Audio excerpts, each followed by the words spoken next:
Principal के office में घुस के डेस्क पे चढ़ के टाई खींच के जो है ना मैंने मुझसे मारा था। सिर्फ इसलिए बर्दाश्त नहीं करूंगी कि मैं लड़की हूँ और मेरे हाथ में वाइपर था।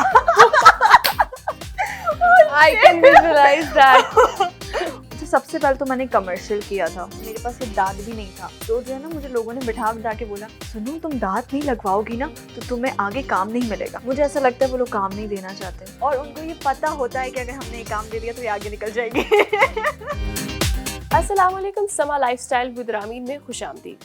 नाज़रीन, हम जब शोबिस की बात करते हैं, हम ड्रामा इंडस्ट्री की बात करते हैं, तो मैं पर्सनली मुझे ऐसे लगता है कि जो यंगस्टर्स हैं, जो न्यू फेसेस हैं, जो आहिस्ता आहिस्ता इंडस्ट्री में, चाहे वो ड्रामा इंडस्ट्री हो, म्यूज़िक इंडस्ट्री हो या शोबिस इंडस्ट्री हो, उसमें अपना लोहा मनवा रहे हैं और आहिस्ता आहिस्ता अपना जो नाम है वो अपना भी और मुल्क का नाम भी रोशन कर रहे हैं एंटरटेनमेंट की दुनिया में, उनसे आपको ज़रूर मिलवाया जाए और उनके टैलेंट को लाजमी अप्रिशिएट भी किया जाए।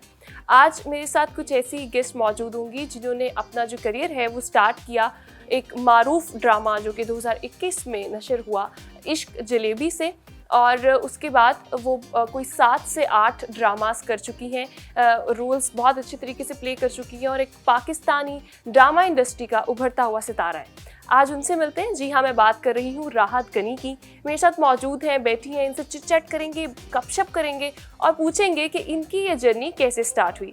जी राहत, अस्सलाम वालेकुम, कैसी हैं आप? अस्सलाम वालेकुम, मैं बिल्कुल ठीक हूँ। अच्छा, इश्क जलेबी तो पहला प्रोजेक्ट हो गया, सबको पता है, और बहुत हिट प्रोजेक्ट था। ये बताएं कि उससे पहले की राहत क्या कर रही थी और किस तरह से एक्टिंग में आई? बचपन में कैसी थी? बचपन में कैसी थी? स्कूल टाइम में? यस, जब छोटा होता है ना, जब आप we are growing up, adult age, teenage.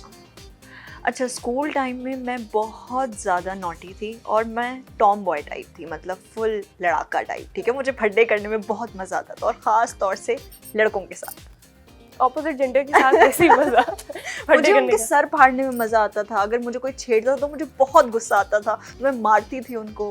कितने सर फाड़े हैं इफ आई आस्क?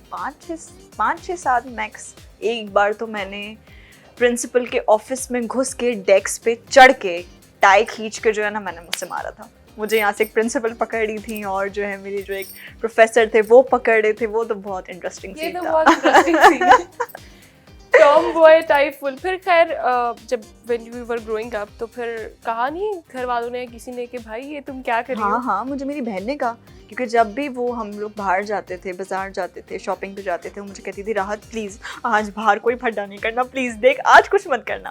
फिर ऐसा ऐसा करके जो है मैंने कहा नहीं यार, इस तरह नहीं करना चाहिए, मैं लड़की हूँ, मैं लड़की हूँ, मैं लड़की हूँ। तो फिर जो है मैंने छोड़ा ये सब। अब की राहत में और तब की राहत में ये फ़र्क, अब आप देखते हैं कि आपके अंदर वो मैस्कुलर वो जो चीज़ें हैं वो हैं या नहीं? हाँ, वो हैं, अभी भी हैं। मैं गलत चीज़ बर्दाश्त नहीं करती, मुझे बिल्कुल नहीं पसंद कोई भी गलत चीज़। सिर्फ इसलिए बर्दाश्त नहीं करूंगी कि मैं लड़की हूँ। ये चीज़ है, इसलिए बर्दाश्त नहीं करूंगी कि मैं लड़की हूँ तो मुझे चुप हो जाना चाहिए। और ख़ास तौर से जब हम जाते हैं मार्केट्स में वगैरह, तो जिस तरह की चीज़ें हो रही होती है ना हमारे साथ, हम लोग इसलिए चुप हो जाते हैं कि कोई तमाशा ना बने। राइट, मैं सोच रही हूँ क्यों ऐसा कोई इंसिडेंट जो आप शेयर करना चाहें रिगार्डिंग दिस, क्योंकि मार्केट में हम सब जाते हैं, सबके साथ होता है, सबके साथ होता है, क्योंकि आवाज़ें लगाना बहुत कॉमन है, फिर बहुत ऐसी चीज़ें हैं जिसको हम लोग शायद डिस्कस नहीं करते। तो कभी ऐसे फटा हुआ है, मार्केट गई है, किसी ने कुछ कहा और वहीं पे? हाँ, मतलब मोस्टली तो खैर मैं तो ऐसे ही वो जा रही होती हूँ, लेकिन मुझे ना ये होता है कि अगर मेरी बहन मुझसे बड़ी है, ठीक है, तो ना मुझे उससे बहुत ज़्यादा प्यार है शायद इसलिए। तो हम लोग एक बार मार्केट में थे, उसको किसी ने छेड़ दिया, ठीक है। अब वो इतना अच्छा, मैं कहती हूँ कि यार कैसे इतना एजुकेटेड, मतलब वो कोई 20-25 साल का भी नहीं होगा, वो 35 साल का, मतलब वेल ड्रेस, वेल एजुकेटेड। छोड़ दें, आप किसी का मैरिड होना छोड़ दें, यहाँ पे ये सारी चीज़ें, ठीक है। तो ना उसने मेरी बहन के साथ बदतमीजी की, ठीक है। और मुझे याद है मैं कुछ खरीद रही थी ना, तो ना मेरी बहन ने मुझे सिर्फ यूँ देखा है, उसने बोला है राहत, और मेरे हाथ में वाइपर था। I can visualize that. और मैं मैं मार्केट में शुरू वाइपर से फिर आपने धुलाई की उसकी। और मुझे अफसोस है कि किसी ने वीडियो नहीं बनाई मेरी। हो और अगर ये वीडियो चलती तो बहुत वायरल होती। I am sure. मैंने बाद में अपनी बहन को बोला, मैंने कहा तुम तो वीडियो बना लेती यार। तुम तो बना लेती, तुम्हारी वजह से मार रही थी। इट्स वेरी, और अच्छी बात है, एक खातून को स्ट्रॉन्ग होना चाहिए, इसमें कोई डाउट नहीं है। अच्छा, एक्टिंग करियर फैमिली में पहले कोई था इसमें या नहीं? किस तरह स्टार्ट किया, किस तरह मनाया, या दे वर ओके विद इट? नहीं, कोई भी नहीं था एक्टिंग में, क्योंकि जो है मेरे सारे रिलेटिव, जो मेरी फुप्पू हैं, जो मेरे चाचा, जो मेरे कज़न, सब डॉक्टर्स, लॉयर्स और यही सब रहे हैं।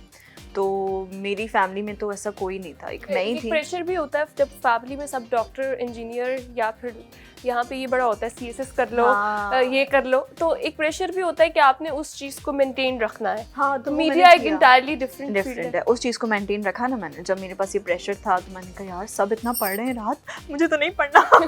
मुझे तो कुछ और करना है। मुझे तो कुछ और करना है। फिर मैंने कहा नहीं यार, सबने BBA किया है, मैं भी BBA कर लेती हूँ। लेकिन मुझे सब पूछने कि अगर तुम्हें इस फील्ड में आना था तो तुमने मीडिया क्यों नहीं पढ़ा?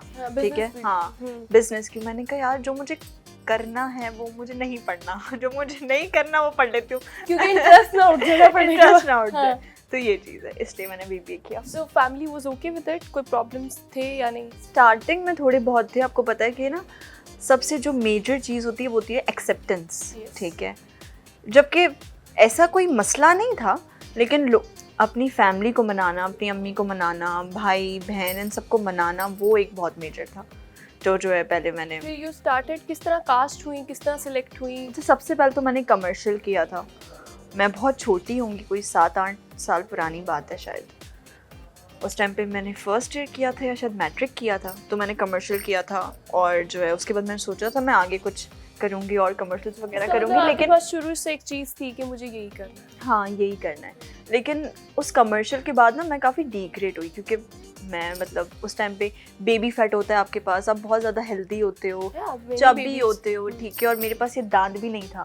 तो जो है ना, मुझे लोगों ने बिठा के बोला, सुनो तुम दांत नहीं लगवाओगी ना तो तुम्हें आगे काम नहीं मिलेगा। और मैंने अभी तक नहीं लगवाया, बहुत काम कर रही हूँ। बहुत काम कर रही है, ठीक है। अच्छा, ये चीज़ अनफॉर्चुनेट भी है राहत, आप बॉडी शेमिंग, बहुत सी ऐसी फीमेल एक्ट्रेसेस और बहुत से लोग इस चीज़ की कंप्लेन करते हैं कि जब वो मीडिया में आते हैं तो उनको बॉडी शेम बहुत किया जाता है, पब्लिकली भी किया जाता है, डायरेक्टर्स प्रोड्यूसर्स की तरफ से भी किया जाता है। तो इसके बारे में क्या कहना चाहेंगे, और आपने कितना फेस किया? मैंने बहुत फेस किया है। मैं जब भी कभी भी ऑडिशन देने जाती थी किसी भी चीज़ के लिए, तो मुझे सब ये बोलते थे बहुत मोटी हो, बहुत हेल्दी हो, तुम्हारा फेस स्क्रीन पे बहुत ज़्यादा बड़ा आता है।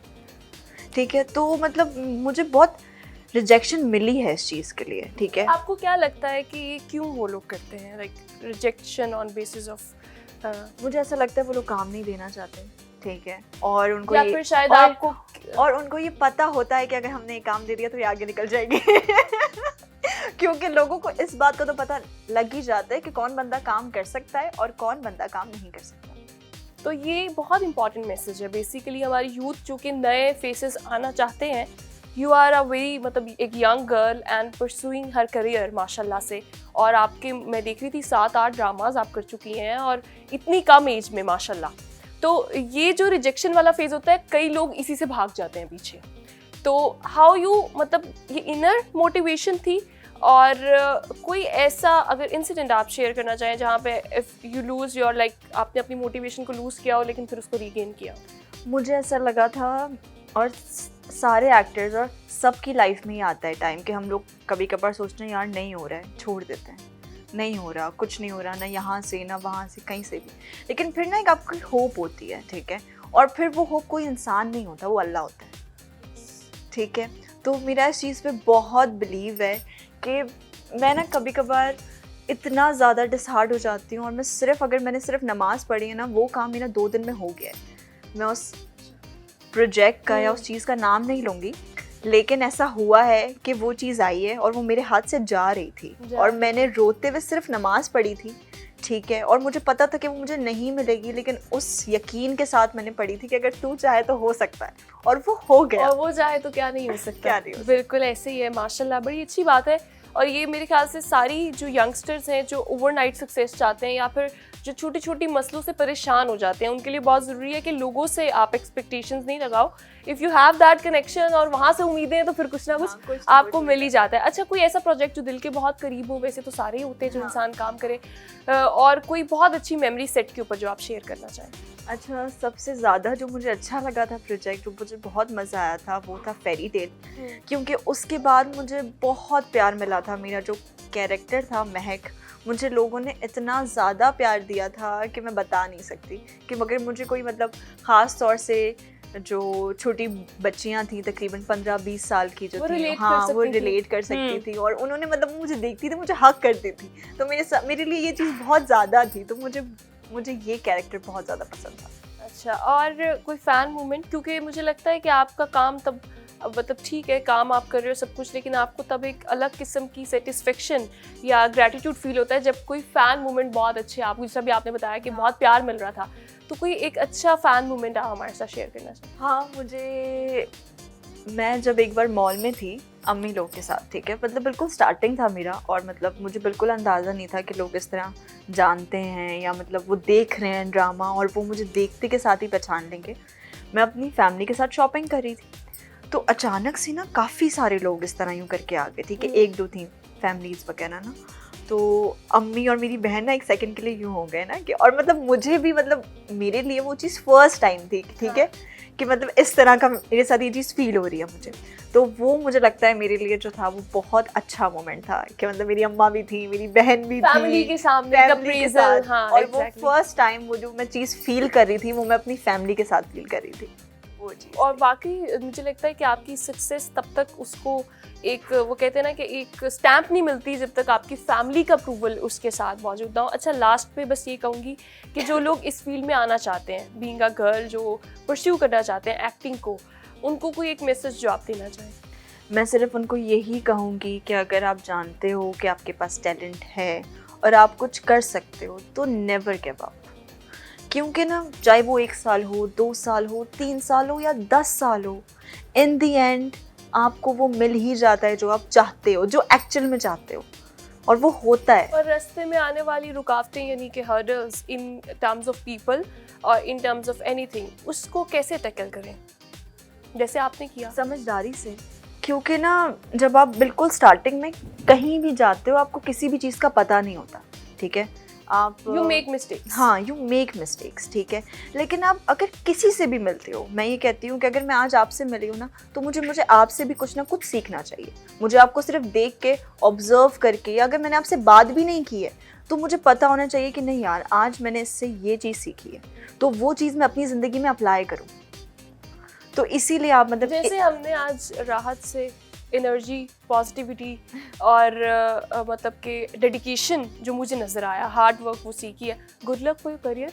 और मैं बड़ा एक्साइटेड होती हूँ, मैं पहले इंट्रो में भी कह चुकी हूँ, जब हमारे पास ऐसे यंगस्टर्स, न्यू फेसेस, वैसे तो she is not a new face any more, बहुत काम कर चुकी हैं, जब आप इतनी मतलब कि एक मैट्रिक में जब एक बच्चा होता है तभी से मेहनत स्टार्ट कर देता है और करते करते करते वो कहीं ना कहीं पहुंच जाता है, और हार्डल्स को आप खुद अपनी समझदारी से या फिर हिम्मत के साथ अगर इसी तरह जो है वो कॉप अप करते रहते हो और आपका यकीन अल्लाह ताला की ज़ात पे होता है तो आप अपनी डेस्टिनी तक लाजमी पहुंच जाते हो। और good luck for your projects. और अभी कोई प्रोजेक्ट चल रहा है तो बता दें, जो बहुत सिर चल रहा है ना यार, पे ऑन एयर है वो चल रहा है, लेकिन कुछ ऐसा जो अभी हम फ्यूचर में देख सकें उसकी बात करें। उसको बता नहीं सकती अभी, उसको बता नहीं सकती अभी। सो इंशाल्लाह हम देखते रहेंगे इनको, और इनकी जर्नी के लिए बहुत सारी दुआएं हैं। Thank you for your time राहत, और थैंक यू अगेन। और इसी के साथ जो है वो मैं अपने प्रोग्राम समा लाइफस्टाइल विद रामीन में आप तमाम लोगों से ये चाहूँगी कि ऐसे लोग जो बहुत मेहनत कर रहे हो, आप लोग को उनसे कुछ सीखने का मौका मिलेगा, मुझे मिलेगा। और अगर आपने कोई राहत से सवाल करना है या फिर कुछ भी अगर आप कहना चाहते हैं तो हमारे कमेंट सेक्शन में कह सकते हैं। अपना बहुत ख्याल रखिएगा। एक नए एपिसोड के साथ आपकी खिदमत में हाजिर होंगी अल्लाह ने के बाद।